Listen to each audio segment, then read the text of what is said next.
जी जनाब, फाइनली मुझे मेरे फाल से मिल गए और आप लोगों का बहुत बहुत शुक्रिया। आप लोगों ने बहुत सारे मुझे आइडियाज़ दिए थे कि आप ये कर सकते हैं, वो कर सकते हैं, लेकिन आपके सारे आइडियाज़ काम नहीं आए और आखिरकार मुझे मेरे ही शहर में वीना तलवार जी का बहुत बहुत शुक्रिया कि उन्होंने मुझे मेरे बचपन के फालसे दिला दिए। और ये वो फालसे का पेड़ है जहाँ मैं आज खाने आया हूँ। बाकी कहानी आपको डिटेल में बताऊंगा।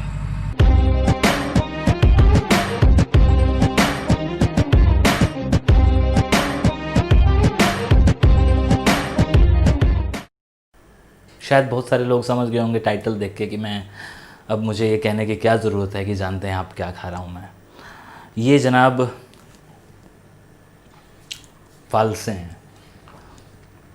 फाइनली मैंने 2020 में भी फालसे खा लिए, कोरोना के दरमियान भी फालसे मैंने खा लिए। और ये फालसे मैंने खाए हैं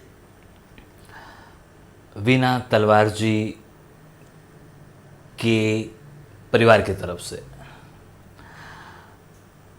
हमने पिछले साल एक वीडियो डाला था जिसमें देखने वालों ने बताया था कि हरियाणा के लोगों को पता भी नहीं है कि फालसे कैसे होते हैं। ये वाले कमेंट्स आए थे पाकिस्तान के तरफ से, जहाँ पे लोगों ने कहा था कि अरे भाई फालसे हमारे यहाँ तो इतने सस्ते हैं और आपके यहाँ इतने महंगे हैं। तो कुछ चीज़ें सस्ती महंगी नहीं होती हैं, कुछ चीज़ों की वैल्यू उनके सिर्फ होने भर से होती है, उनके सिर्फ पाने भर से होती है। और हमारे लिए इतना ही बहुत होता है कि अगर हमें वो 30 रुपए के 100 ग्राम मिल रहे हैं ना, हम तब भी खा के एक रस्म अदायगी करेंगे कि हमने इस साल ये फल खाया। और अगर वो हमें चीज़ नहीं मिलती है तो हमें बड़ा दुख होता है कि हमने वो चीज़ नहीं खाई है, पूरा साल निकल गया और हम वो चीज़ नहीं खा सके। ऐसा कई चीज़ों के साथ होता है, लेकिन फालसे हमारे लिए ख़ास क्यों हैं ये मैं पिछले वीडियो में बता चुका हूँ। इस वीडियो में वो सारी बातें नहीं बताने की ज़रूरत है कि फालसे हमारे लिए ख़ास क्यों हैं। कम शब्दों में सिर्फ इतना कहूँगा कि बचपन से ही जब हम लोग विभाजन की कहानियाँ सुनते थे तो उसके अंदर जब गर्मियों का जिक्र आता था तो फालसों का जिक्र आता था। और फालसों को जिक्र करते हुए जो सुनाने वाले के चेहरे पे खुशी आती थी या जो स्वाद आता था, जो वो महसूस करवाता था, वो हमने बड़े होके जब चखा उस टेस्ट को तो लगा कि भाई बड़े बुजुर्ग झूठ नहीं बोलते थे, जिसके स्वाद को परिभाषित करना मुश्किल है। और इसीलिए फालसे को गर्मियों में स्पेशली 2 ही महीने तो होते हैं, मई का मिड और जून पूरा, कहीं पे भी मिलें कैसे भी मिलें हमने खाने हैं। ये कुछ किस्सा हुआ था देवराज जी, जिनका जिक्र करना इस वीडियो में लाजमी है। उनका मुझे कॉल आया कि केशव यार तेरा ता जिक्र पंचकुला चौंदा पे है। और मैंने कहा कि वो कैसे? तो उन्होंने कहा कि भाई साढ़े घर यानी कि पंचकुला में वीना तलवार जी ने तेरा नंबर मांगा है और मैंने नंबर दे दिया, वो तुझे फ़ोन करेंगे, उनको तेरे से बात करनी है। तो वीना तलवार जी का नंबर उन्होंने मुझे भी भेजा। मैंने कहा कि वो फ़ोन करें, मैं ही क्यों ना कर दूं। मैंने वीना तलवार जी को कॉल किया, मैंने नमस्ते की, राम राम की। तो उन्होंने कहा कि तुमने फालसे खाने हैं ऐसा हमने वीडियो में सुना है। मैंने कहा जी मुझे फालसे खाने हैं, बिल्कुल खाने हैं, और मुझे फालसे खाने हैं वो अलग बात है, लेकिन मुझे फालसों के बारे में बताना है ये दूसरी बात है, मेन बात। तो उन्होंने कहा कि जिस शहर में तुम हो कुरुक्षेत्र में, वहीं पे फालसे हैं। तो मैंने कहा कि ये कैसे? तो उन्होंने कहा कि कुरुक्षेत्र में ही हमारा एक घर है, उस घर में फालसे लगे हुए हैं। तो मैंने कहा अगर एक कमाल की बात है। तो उन्होंने कहा कि वो अभी आए हैं और मैंने तुम्हारा नंबर दिया है।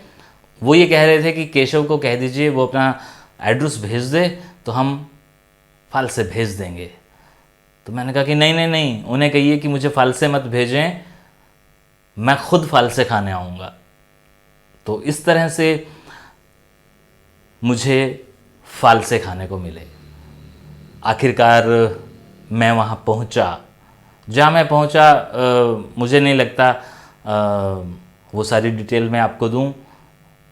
शायद जिनके बारे में मुझे बात करनी है उन्हें शायद इस बात का एतराज़ हो, और कहीं और लोगों को पता चले मेरी तरह तो सब लोग खाने पहुंच जाएं, इसीलिए उनका नाम नहीं लूँगा।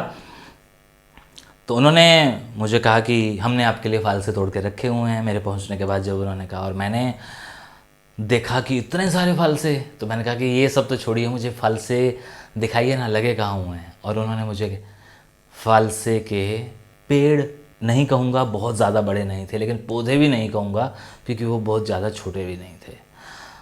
तो मैंने कहा कि मैं इन्हें फ़ोटो लेना चाहता हूँ। उन्होंने कहा कि हाँ सर आप ज़रूर लीजिए। मैंने कहा कि मैं इन्हें तोड़ सकता हूँ। उन्होंने कहा कि हाँ आप तोड़ लीजिए। तो वहाँ पे पके हुए भी थे, हरे हरे भी थे। मैंने ज़िंदगी में पहली बार फालसों को उगते हुए देखा था। ये मेरे लिए बड़ी खुशी की बात थी कि मैंने अपनी ज़िंदगी में देख लिया है। आगे कभी मिले ना मिले, लेकिन अब देख लिया है। तो मैंने जनाब फालसे वहाँ से कुछ तोड़े, कुछ उन्होंने मेरे लिए तोड़ के रखे हुए थे, वो उन्होंने मुझे दिए, और वो मैं लेके सीधा अपने घर गया। और घर जाके मैंने वो थैली जो उन्होंने मुझे वाइट कलर का एक पाउच दिया था, मैंने वो सीधा खोला और पूरी तरह से उसको नीचे करके और ऊपर यूं तश्तरी की तरह दोनों हाथों में अपने बाबूजी के सामने रखा। और बाबूजी के चेहरे पर जो स्माइल आई ना, तो उन्होंने यूं देखा और सीधा मेरी तरफ देखा, क्योंकि मैं उन्हें बता चुका था कि आज मैं आपको फालसे खिलाऊंगा। फिर मुझे उनको पूरी कहानी सुनानी पड़ी, तो वो हंसने लगे कि आखिरकार तुमने इस साल भी फालसे खा ही लिए, क्योंकि तुम कह रहे थे कि 2020 में कोरोना है, दिल्ली जा नहीं पाएंगे और कहीं से आते नहीं हैं, तो तुमने खा ही लिए आखिरकार। मैंने कहा हाँ जी बाबूजी खा लिए। और इस बात का पूरा क्रेडिट वीना तलवार जी को जाता है, और बाद में उस परिवार को जिस परिवार से ये आए हैं। और बाबूजी ने कहा कि झाई को दिए हैं, मतलब मेरी माँ को दिए हैं। मैंने कहा हाँ जी वो बस आ रहे हैं। वो आए, मैंने उन्हें भी नमक लगा के जब दिए तो माँ के चेहरे पे स्माइल आई, खुशी आई। एक्चुअली जो छोटी छोटी खुशी होती है ना, जिन्होंने मुझे दिए हैं, मैं उन्हें, वो शायद इस बात को समझ सकते हैं कि कितनी कीमती होती है, कितनी कीमती होती है। इस चीज़ को पैसों से नहीं ख़रीदा जा सकता। तो माँ ने कहा कुछ शायद नहीं, और खाना शुरू किया। मैंने नमक डाला, और नमक डालने के बाद इसका स्वाद बिल्कुल तब्दील हो जाता है। आप सब लोग जानते होंगे जिन्होंने फालसे खाए हैं। मैंने नमक डाला, तो अब इसके बाद मेरे से बड़े वाला भाई, जिसको शायद मुझसे भी ज़्यादा शौक़ है फालसे खाने का, और वो भी किसी भी हद तक कहीं पे भी जाके फालसे तोड़ता है, ख़रीदता है, कहीं से भी करके वो फालसे ज़रूर खाता है। तो मैंने कहा कि राजू कहाँ है? तो माँ ने कहा कि वो बाज़ार गया है, तुम उसके लिए रख दो। मैंने थोड़े से फालसे उनके लिए रखे और कुछ बचे खुचे मैंने लिए। मैंने कहा कि मैं खाऊंगा भी सही, और वीडियो में भी मुझे आप लोगों को दिखाने हैं कि मैंने फालसे खाए हैं। और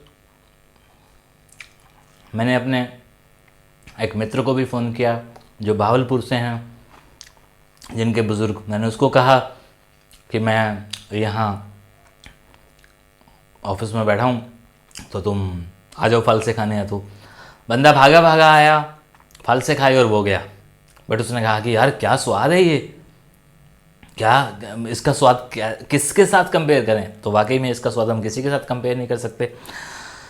तो शुक्रिया आप सब लोगों ने, स्पेशली झंग और खाने वालों ने हमें फालसों के बारे में बड़े सारे मैसेजेस और ऑडियो मैसेजेस भेजे कि वहाँ बड़े महंगे हैं, यहाँ बहुत सस्ते हैं, वहाँ नहीं मिलते हैं, यहाँ जगह जगह लगे हुए हैं, ऐसे करके बड़ी सारी बातें आई। किस तरह की क्या क्या चीज़ें फालसे की वहाँ पे होती हैं, ये सारी बातें हम लोगों को, आप लोगों ने बताई। और हालांकि किसी गैर के लिए, जिसको कोई सरोकार नहीं है कि फालसे कैसे हैं या फालसे क्या हैं, उसको इन चीज़ों से कोई मतलब नहीं है। लेकिन आपको और मुझे है, क्योंकि हम लोग शायद गलियों की मिट्टी में खेले कूदे हैं ना। हमने बेरियों के बेर भी तोड़े हैं, हमने कंचे भी खेले हैं, हमने गिल्ली डंडा भी खेला हमने साइकिल की कैंची भी चलाई है ना, हमने साइकिल का डंडा भी चलाया है, हमने पतंगे भी उड़ाई हैं। इसीलिए हमने आज इस फालसे को यहाँ रखा है, और हमें यहाँ रखना भी चाहिए, क्योंकि इसके साथ हमारी यादें हैं, हमारे बुज़ुर्गों की यादें हैं। और आप कहेंगे कि केशव बेवजह इतनी सी चीज़ को इतना बड़ा बना रहा है, तो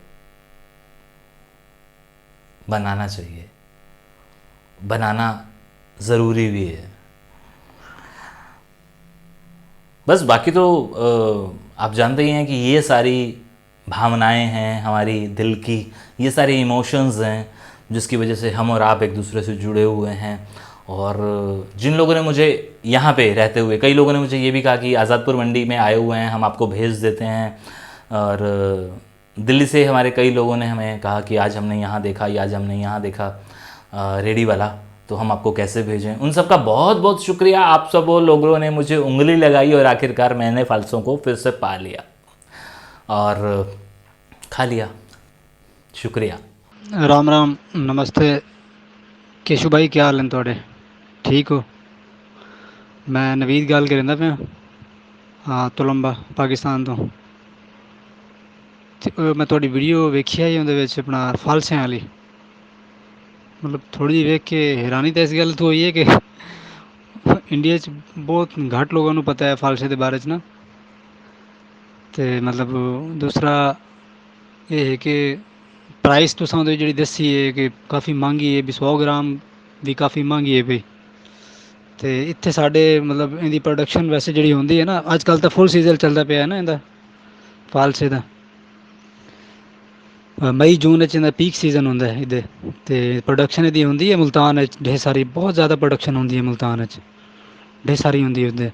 तो उहदे तो बाद होंदी है सिंध च, सिंध दे कुछ एरियाज़ न, मतलब हुण जेह्ड़ा मुल्तान आह्ला है पिया वो तो ख़त्म होने वाला है ना तकरीबन ऑलमोस्ट। उहदे तो बाद सिंध आह्ला शुरू हो जासी, वो जुलाई तक जासी। तो प्राइस सुन के बड़ी हैरानगी हुई है। पहली गल तो ये कि लोगों को नॉलेज ही कोई नहीं, पता ही कोई नहीं ना उदा, थोड़े पास ज़्यादा लोगों को नहीं पता ये क्या चीज़।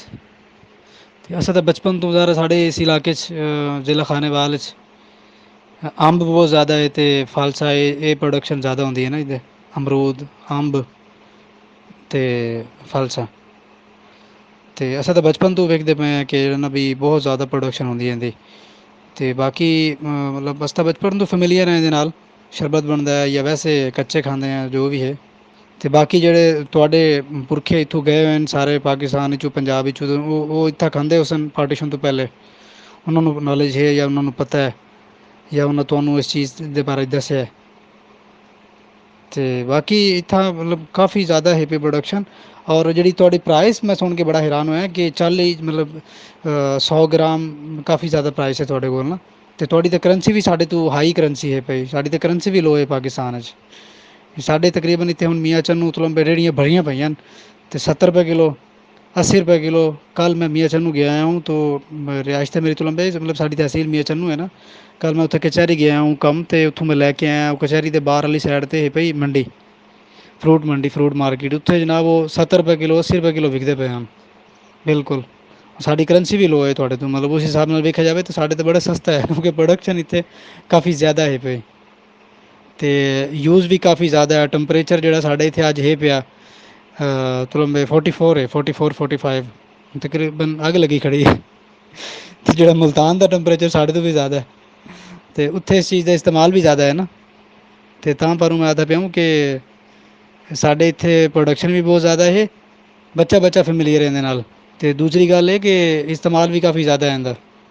तो तीसरी गल है कि प्राइस भी बड़ी घट है। मुल्तान ये भी सस्ती है। मेरी कज़न रहिंदी है उत्थां, वो दस्सदी पई आई कि उत्थां तो बिल्कुल ही तुलंबा मियाँ चन्नू तो भी घट है, क्योंकि इत्थे प्रोडक्शन नहीं होंदी ना, उद्धर सारी प्रोडक्शन होंदी है। इधर भी जो आंदा है सारा मुल्तान तो आंदा है, जितना भी आंदा है ना उत्थों आंदा है मुल्तान तो।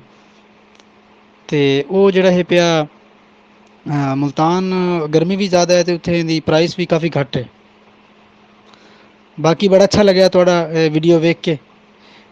ਜਿਹੜੀ ਮੈਂ ਆਪਣਾ ਕੱਲ੍ਹ ਵੇਖੀ ਮੈਂ ਵੀਡੀਓ ਬੇਸਿਕਲੀ ਤੁਹਾਡੀ ਇਹ ਫਾਲਸਿਆਂ ਵਾਲੀ, ਬੜਾ ਅੱਛਾ ਲੱਗਿਆ।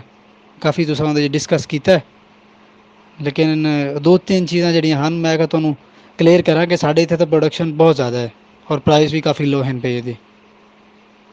ਬਾਕੀ ਹਰ ਏਰੀਆ ਦਾ ਹਿਸਾਬ ਹੁੰਦਾ ਆਪਣਾ ਆਪਣਾ, ਕੌਣ ਕਿੱਥੇ ਜ਼ਿਆਦਾ ਕਲਟੀਵੇਸ਼ਨ ਹੁੰਦੀ ਹੈ ਕਿਤੇ ਨਹੀਂ ਹੁੰਦੀ। ਸਾਡੇ ਤਾਂ ਤੁਹਾਡੇ ਸਾਹਮਣੇ ਮਤਲਬ ਮੁਲਤਾਨ ਦਾ ਤਾਂ ਵੈਸੇ ਵੀ ਅੰਬ ਮਸ਼ਹੂਰ ਹੈ, ਬਹੁਤ ਜ਼ਿਆਦਾ ਮਸ਼ਹੂਰ ਹੈ ਨਾ ਮੁਲਤਾਨ, ਮਤਲਬ ਪੂਰੀ ਵਰਲਡ ਫੇਮਸ ਹੈ ਪਿਆ ਟੇਸਟ ਦੇ ਹਿਸਾਬ ਨਾਲ। ਅਤੇ ਉਹਦੇ ਤੋਂ ਬਾਅਦ ਜਿਤਨੇ ਵੀ ਡਿਸਟ੍ਰਿਕਟ ਨਾਲ ਹਨ ਮੁਲਤਾਨ ਦੇ, ਸਾਡਾ ਡਿਸਟ੍ਰਿਕਟ ਖਾਨੇਵਾਲ ਹੈ, ਪਰੇ ਵਿਹਾੜੀ ਹੈ ਜਾਂ ਉੱਪਰ ਮੁਜ਼ੱਫਰਗੜ੍ਹ, ਮੁਲਤਾਨ ਤੋਂ ਅੱਗੇ ਬਹਾਵਲਪੁਰ ਜਾਂ ਡੀ ਜੀ ਖਾਨ, ਉਸ ਪਾਸੇ ਵੀ ਬਹੁਤ ਜ਼ਿਆਦਾ ਪ੍ਰੋਡਕਸ਼ਨ ਹੁੰਦੀ ਹੈ ਇਹਦੀ, ਰਹੀਮ ਯਾਰ ਖਾਨ ਵਾਲੇ ਪਾਸੇ ਵੀ ਮੈਂਗੋ ਦੀ ਸਪੈਸ਼ਲੀ। ਬਾਕੀ ਖੁਸ਼ ਰਹੋ, ਆਬਾਦ ਰਹੋ, ਸਾਨੂੰ ਆਪਣੀ ਪ੍ਰਾਰਥਨਾ 'ਚ ਯਾਦ ਰੱਖੋ। Good bye.